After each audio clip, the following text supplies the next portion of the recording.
Hi guys, welcome to my newest video. Thank you for clicking on it.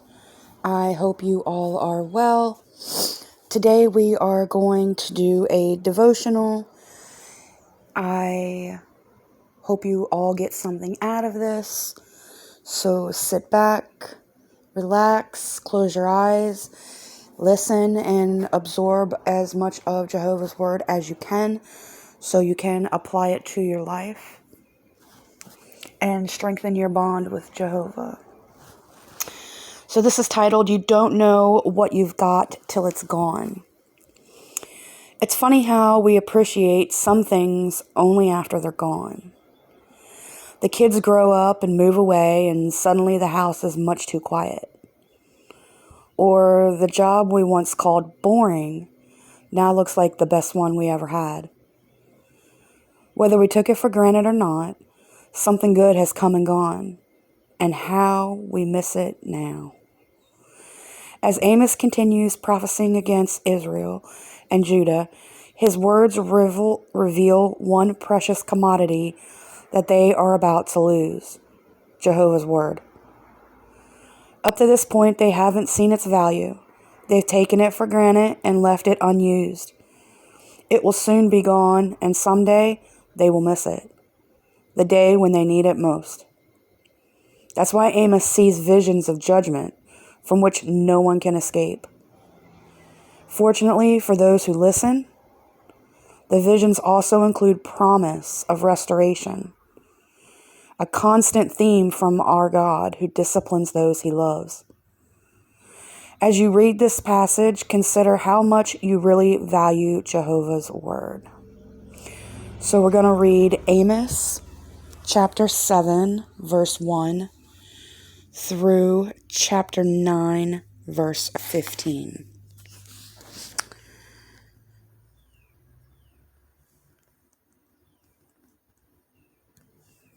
So let me get that out.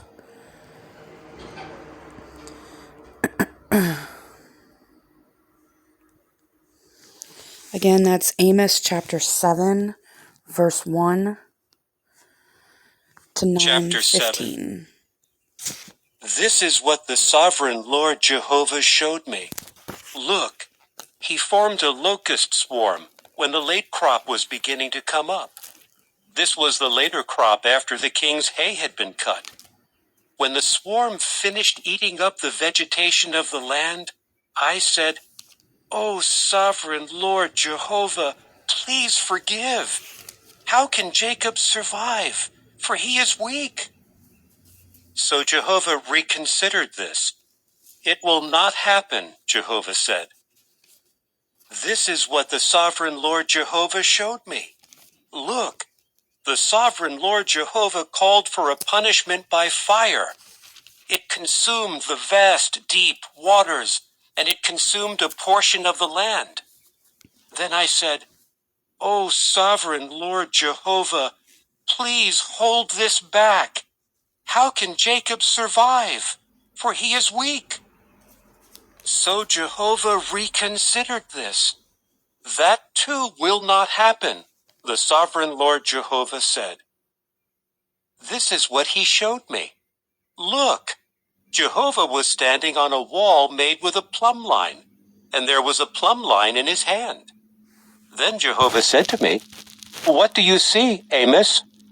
So I said, "A plumb line." Jehovah then said, "Here I am putting a plumb line among my people Israel. I will no longer pardon them. The high places of Isaac will be desolated, and the sanctuaries of Israel will be devastated, and I will come against the house of Jeroboam with a sword." Amaziah the priest of Bethel sent this message to King Jeroboam of Israel. "Amos is conspiring against you right in the midst of the house of Israel. The land cannot put up with all his words. For this is what Amos says: Jeroboam will die by the sword, and Israel will surely go into exile from its land." Amaziah then said to Amos, "O visionary, go, run away to the land of Judah. Earn your bread there, and there you may prophesy. But you must no longer prophesy at Bethel, for it is the sanctuary of a king and the house of a kingdom. Then Amos answered Amaziah, I was not a prophet, nor the son of a prophet, but I was a herdsman, and I took care of sycamore fig trees. But Jehovah took me away from following the flock, and Jehovah said to me, Go, prophesy to my people Israel. So now hear the word of Jehovah. You are saying, Do not prophesy against Israel, and do not preach against the house of Isaac. Therefore, this is what Jehovah says. Your wife will become a prostitute in the city, and your sons and your daughters will fall by the sword. Your land will be apportioned out with a measuring line, and you yourself will die in an unclean land, and Israel will surely go into exile from its land. Chapter 8. This is what the sovereign Lord Jehovah showed me. Look, there was a basket of summer fruit. Then he said, What do you see, Amos? I replied, A basket of summer fruit. Then Jehovah said to me, The end has come for my people Israel. I will no longer pardon them. The songs of the temple will turn into wailing in that day, declares the sovereign Lord Jehovah. There will be many carcasses thrown everywhere. Hush! Hear this, you who trample on the poor and who bring the meek of the land to an end, who say, When will the new moon festival be over, that we may sell our grain, and the Sabbath, that we may offer grain for sale, so that we may make the ephah measure smaller and the shekel weight greater, to falsify our scales of deception, so that we may buy the needy for silver and the poor for a pair of sandals, and sell the worthless part of the grain. Jehovah has sworn by the pride of Jacob, Never will I forget all their deeds. On this account the land will tremble, and every inhabitant in it will mourn. Will it not all rise like the Nile, and surge and sink down like the Nile of Egypt? In that day, declares the sovereign Lord Jehovah, I will make the sun go down at high noon, and I will darken the land on a bright day. I will turn your festivals into mourning, and all your songs into dirges. I will put sackcloth on all hips, and make every head bald. I will make it like the mourning for an only son, and the end of it like a bitter day. Look, the days are coming, declares the sovereign Lord Jehovah, when I will send a famine into the land, not a famine for bread or a thirst for water, but for hearing the words of Jehovah. They will stagger from sea to sea and from the north to the east. They will rove about searching for the word of Jehovah, but they will not find it. In that day beautiful virgins will faint, also young men, because of the thirst. Those who swear by the guilt of Samaria and who say, As surely as your God lives, O Dan, and as surely as the way of Beersheba lives, they will fall and they will not rise up again. Chapter 9. I saw Jehovah stationed above the altar, and he said, Strike the head of the pillar, and the thresholds will shake. Cut them off at the head, and I will kill the last of them with the sword. No one who flees will get away, and no one trying to escape will succeed. If they dig down into the grave, from there my hand will take them. And if they go up to the heavens, from there I will bring them down. And if they hide themselves on the top of Carmel, from there I will search them out and take them. If they conceal themselves from my eyes on the bottom of the sea, there I will command the serpent to bite them. If they go into captivity before their enemies, from there I will command the sword, and it will kill them. I will fix my eyes on them for bad and not for good. For the sovereign Lord, Jehovah of the armies, is the one who touches the land so that it melts, and all its inhabitants will mourn, and all of it will rise like the Nile, and sink down like the Nile of Egypt. The one who builds his stairs in the heavens, and establishes his structure over the earth, the one who summons the waters of the sea to pour them out on the surface of the earth, Jehovah is his name. Are you not like the sons of the Cushites to me, O people of Israel, declares Jehovah? Did I not bring Israel up out of the land of Egypt, the Philistines out of Crete, and Syria out of Kir? Look, the eyes of the sovereign Lord Jehovah are on the sinful kingdom, and he will annihilate it from the surface of the land. But I will not completely annihilate the house of Jacob, declares Jehovah. For look, I am giving the command, and I will shake the house of Israel among all the nations, just as one shakes a sieve, and not a pebble falls to the ground. They will die by the sword, all the sinners of my people, those who are saying, the calamity will not come near us or reach us. In that day I will raise up the booth of David that is fallen. I will repair the breaches, and I will restore its ruins. I will rebuild it as in the days of long ago, so that they may take possession of what is remaining of Edom, and all the nations on whom my name has been called, declares Jehovah, who is doing this. Look, the days are coming, declares Jehovah, when the plowman will overtake the harvester, and the treader of grapes, the one carrying seed, and the mountains will drip with sweet wine, and all the hills will flow with it. I will gather back the captives of my people Israel, and they will rebuild the desolated cities and inhabit them. They will plant vineyards and drink their wine, and make gardens and eat their fruit.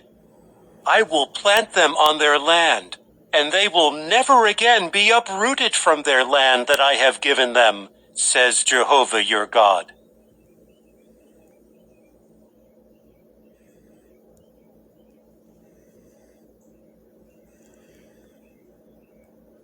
Okay.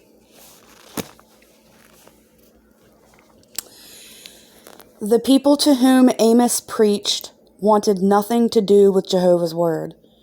They had the law of Moses, they ignored it. When Jehovah graciously sent prophets like Amos to warn the Israelites to pay attention to his word, they ignored that too. They didn't want to hear what Jehovah had to say. It is no wonder then that the day would come when all this apathy towards Scripture would come back to haunt them. They would crave the opportunity to hear his word and not be able to find it anywhere. Taken for granted and taken away. Amos's message speaks to us as well. We disregard the Bible to our own peril.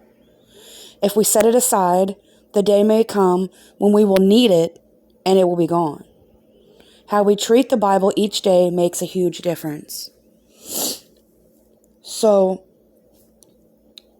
if you're someone who reads the Bible every day, you do like daily devotionals,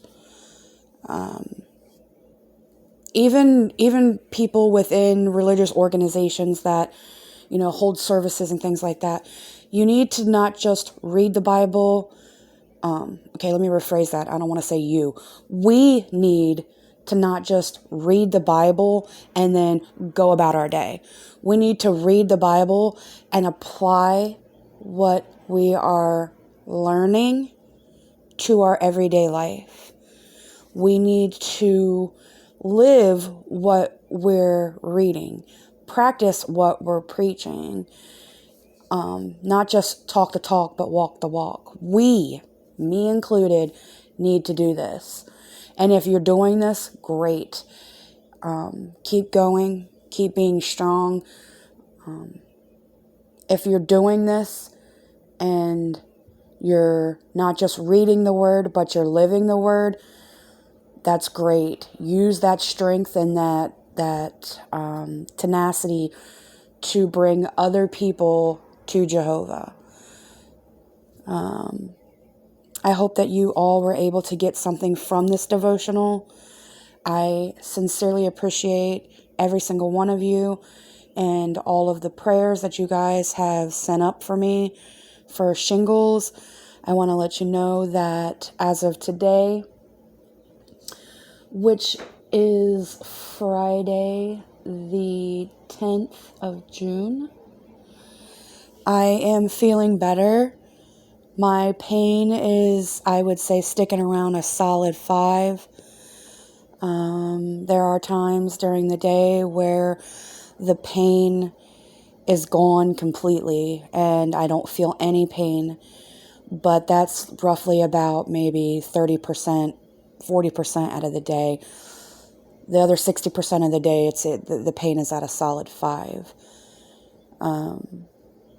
So I know the prayers are helping. I know Jehovah is blessing me. He has already blessed me even with having shingles. I know I could have gotten it someplace much, much worse and had, even more terrifying side effects from it. So where I got it, how I got it is something that I consider to be a blessing. So again, thank you all for the prayers. When you say your prayers next, please keep in mind all of those who are suffering around the world, whether it's through violence or through financial difficulties or medical difficulties or emotional struggles. Please keep those people in mind. We all need prayers. It's a real hard world out there, and we need Jehovah now more than ever. With that being said, I hope you all have a great morning, afternoon, or evening, whenever and wherever you are watching this. Love and hugs. Bye, guys.